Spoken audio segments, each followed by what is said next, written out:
In today's video, I'm going to teach you how to check if FaceTime is connected to your Apple ID. This simple process will give you peace of mind and ensure you're all set up for those FaceTime calls with friends or family. Let's dive right in. First things first, you need to open the Settings app on your Apple device. This is the app that's represented by a grey icon with gears on it, usually found on your home screen or in your app drawer.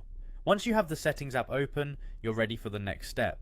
Next, you're going to navigate to the FaceTime settings. On your screen, you should see a list of different options. Look for the apps section, then select FaceTime from the list.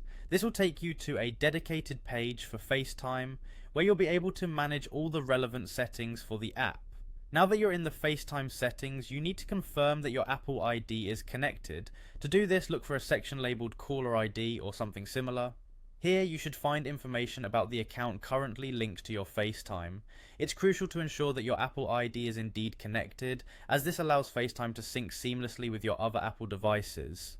You will want to locate your information under the Caller ID section. Here you should see an entry displaying your Apple account details. This is typically your email address that's associated with your Apple ID. If you're able to spot your Apple account and see an email that's linked to it, congratulations.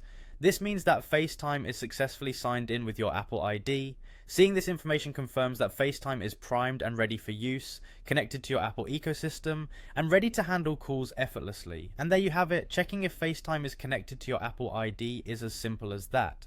Navigating through the settings only takes a couple of minutes, and before you know it, you'll be ready to enjoy seamless video calls with your loved ones. Before we wrap up, here's a quick tip. If you don't see your Apple ID connected, you may need to log in by tapping on the Use Your Apple ID for FaceTime option.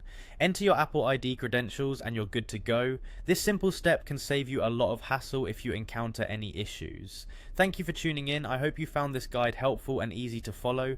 Be sure to subscribe for more straightforward tutorials and tech tips. Happy FaceTiming!